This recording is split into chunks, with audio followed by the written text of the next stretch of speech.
Dengan secepat kilat, seseorang menyiramkan segelas air panas yang mengenai tepat di dada Siska. Siska spontan melompat karena kepanasan. Tamparannya pun tidak mengenai wajah Michelle. "Siapa? Siapa yang siram aku pakai air panas?" bentaknya. Siska sangat marah. Begitu menundukkan kepala, dia melihat Michael yang memegang sebuah gelas kosong. Siska seketika tidak peduli tentang apapun lagi. Dia bergegas menarik kerah baju Michael dan hendak menampar anak itu. Namun, tangan Siska yang terangkat dicekal oleh Rachel. Cengkeraman Rachel yang begitu kuat membuat Siska merasa tulangnya seakan telah hancur. "Kamu menindas kedua anakku selagi aku nggak ada." Setelah bertahun-tahun Kak Siska masih seperti dulu, nggak berpendidikan. Rachel menghempaskan tangan Siska dengan kuat. Kemudian, dia membungkuk dan menarik Michael dan Michelle ke dalam pelukannya. Emosi Siska semakin meledak. Dia menunjuk Michelle dan berkata dengan marah, "Anakmu ini hebat sekali. Berani-beraninya dia nampar anakku. Aku yang tampar kembali, atau kamu sendiri yang nampar?" Rachel langsung menoleh. Benar saja, dia melihat ada bekas tamparan di wajah Egy. Namun, Michelle tidak pernah mengambil inisiatif untuk memukul siapapun. "Ma, bukan salah Michelle," kata Michael. Egy dulu yang ejek Michelle bisu. Dia juga meludahi Michelle dalam suara Michael penuh dengan perasaan bersalah. Tadi ada kakek yang memanggil Michael untuk bertanya-tanya tentang Chip. Dia pergi kurang dari 5 menit, siapa sangka adiknya sudah ditindas oleh orang lain. Semua salahnya, dia telah membuat ibunya khawatir lagi. Amarah membuncah di hati Rachel saat mendengar ucapan anaknya. Ada 2 hal yang paling tidak bisa Rachel tolerir. Pertama, memarahi kedua anaknya anak haram. Kedua, mengejek Michelle dengan penyakitnya. Sedangkan Siska telah melakukan kedua hal tabu tersebut. Plak! Suara tamparan yang keras bergema di ruang tamu. Siska membelalakan matanya lebar-lebar. "Perempuan jalang, berani-beraninya kamu nampar aku. Rasakan balasanku ini." Siska tidak peduli lagi dengan citranya. Dia berlari ke arah Rachel untuk mencekik leher perempuan itu. Rachel menghindar dengan tenang. Begitu Siska sampai, tangannya hanya menggapai udara kosong. Alhasil, dia kehilangan keseimbangan dan tersungkur dengan wajah menghantam lantai lebih dulu. Wajahnya terantuk hingga berdarah. Siska tidak pernah merasa semalu ini. Dia benar-benar ingin mencabik-cabik Rachel. "Kak Siska, mulut anakmu nggak sopan. Kamu gantikan dia terima tamparan ini." Rachel mengucapkan kata-kata itu dengan merendahkan. Kemudian dia membungkuk dan menggendong Michelle. Gadis kecil itu membuka matanya lebar-lebar, bulu matanya yang panjang berkepak-kepak. Wajah kecilnya penuh dengan ketidaktahuan. Tangan bibi Rachel gemetar karena marah. "Dasar perempuan jalang. Rachel, berani-beraninya kamu main tangan dengan putriku. Dengar baik-baik, selama masih ada aku di sini, jangan harap kamu bisa tinggal di sini. Apakah kamu ingin ambil kesempatan untuk usir aku juga dari sini?" Rima berjalan keluar dengan tongkatnya. Dia berdiri di depan Rachel dengan postur melindungi. Bibi Rachel berusaha menahan amarahnya yang meluap-luap, lalu dia berkata sambil gemetar ketakutan, "Ma, aku nggak bermaksud begitu. Tadi Mama juga lihat kan? Rachel nggak punya rasa hormat pada yang lebih tua. Bisa-bisanya dia main tangan dengan kakak sepupunya. Bukannya sifatnya yang arogan ini akan merusak ketenangan keluarga kita. Aku juga memikirkan keluarga Winata. Aku rasa justru kamu yang buat keluarga Winata nggak bisa tenang," bentak Hengki. "Kalau kamu nggak terima Rachel tinggal di sini, kamu pulang saja ke rumah orang tuamu." Bibi Rachel benar-benar kehilangan muka karena dimarahi oleh ibu mertua serta suaminya di depan semua orang. Akan tetapi, dia tidak berani mengatakan apa-apa lagi. Dia hanya bisa membantu Siska berdiri dengan kesal. Setelah itu, dia menarik Egy yang masih menangis dan langsung membawa keduanya ke lantai atas. Meskipun masalah ini telah berakhir, Rachel masih tidak bisa tenang. Hari ini baru hari pertama dia kembali. Sudah terjadi masalah seperti ini. Rachel tidak tahu apa yang akan dilakukan oleh orang-orang itu lagi kelak. Rachel tidak takut pada bibi dan kakak sepupunya. Hanya saja, Michelle masih kecil, tapi dia juga tidak bisa menjaga Michelle 24 jam sehari.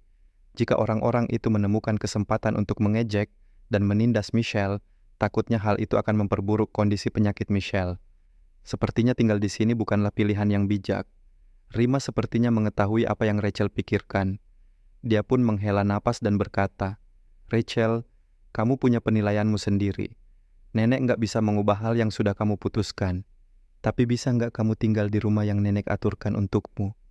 Dengan begitu nenek baru bisa tenang. Rachel ragu-ragu sejenak, lalu dia mengangguk perlahan.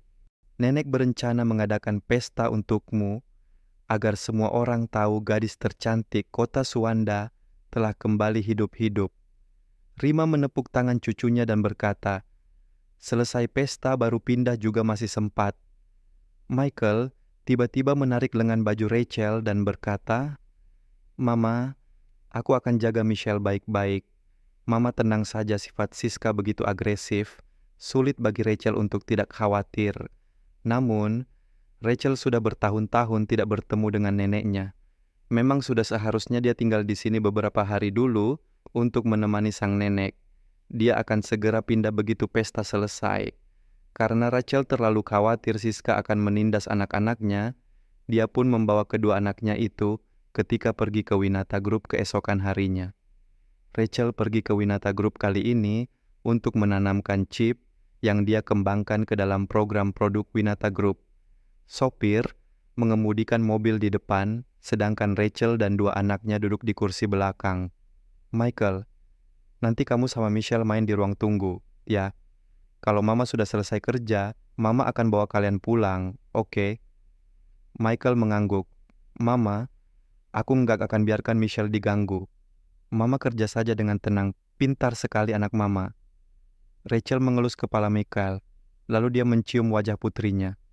Wajah cantik gadis kecil itu begitu lembut, seperti permen kapas. Rachel tidak tahan untuk tidak mencubitnya. "Mama, kenapa Mama diam-diam ganggu Michelle?" Michael cepat-cepat bicara untuk menghentikan ibunya. Rachel merasa sedikit bersalah. Michelle benar-benar sangat imut dan menggemaskan. Mama nggak tahan." Tiba-tiba, mobil direm mendadak. 3 orang yang duduk di kursi belakang langsung tertarik ke depan pada saat bersamaan. Kemudian, terdengar bunyi prang. "Maaf Bu Rachel, sepertinya kita menabrak mobil di depan. Saya keluar urus dulu," ya, sopir itu berkata dengan raut wajah bersalah. Kemudian, dia membuka pintu dan keluar dari mobil. Rachel memeriksa kedua anaknya, untung saja keduanya tidak apa-apa. Namun, Michelle yang selalu diam melongo, tiba-tiba meraih gagang pintu mobil dan mendorongnya dengan kuat. Pintu mobil terbuka dengan sedikit celah.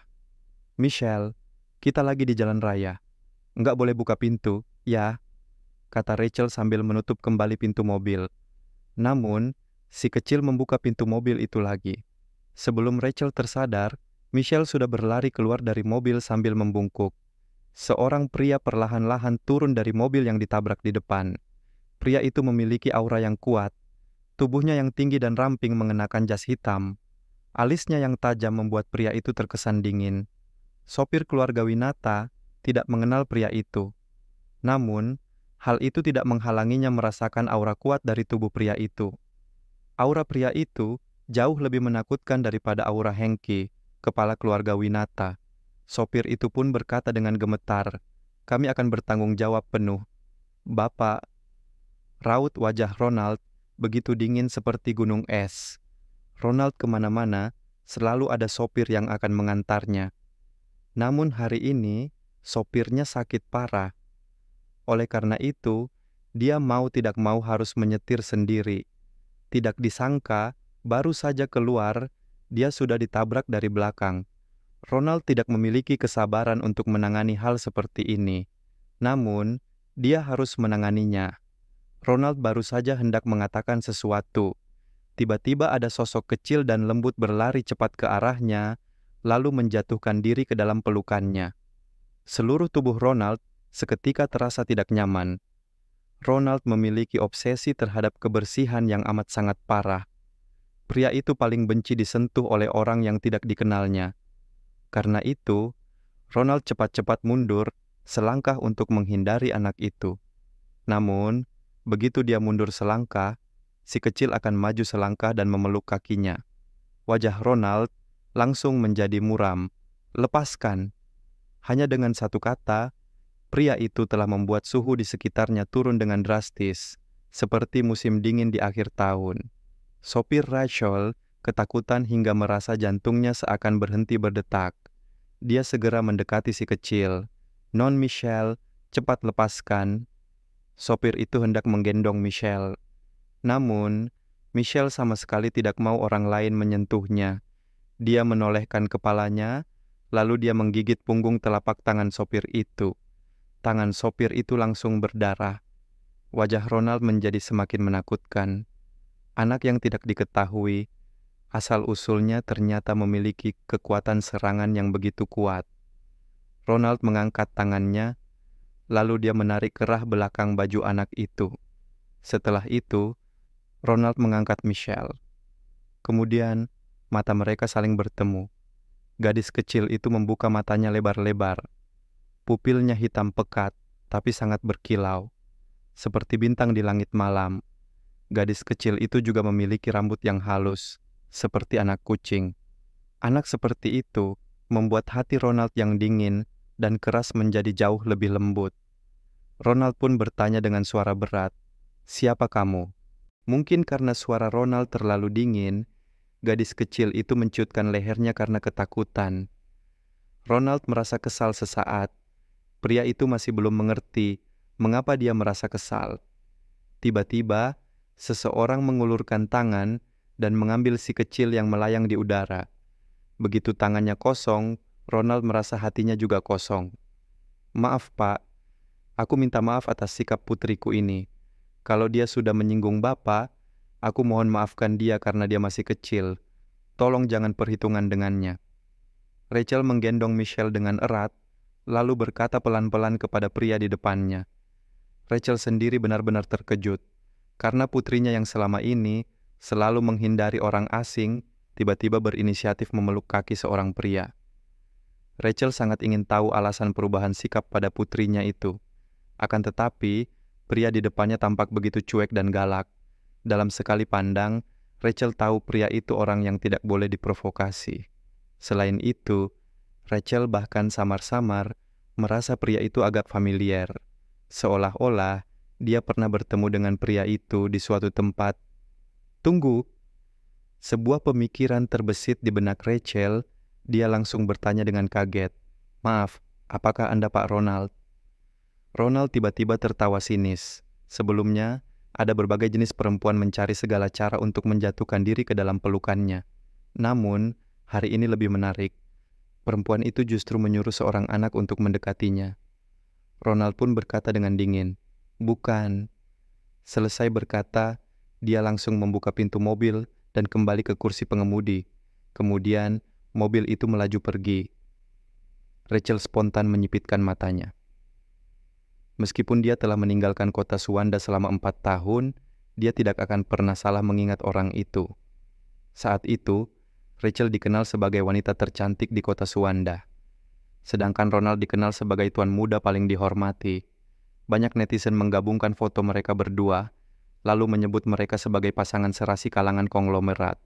Meskipun mereka berdua belum pernah bertemu sebelumnya, Rachel sudah sering melihat foto pria itu, sehingga sulit untuk tidak mengenalnya.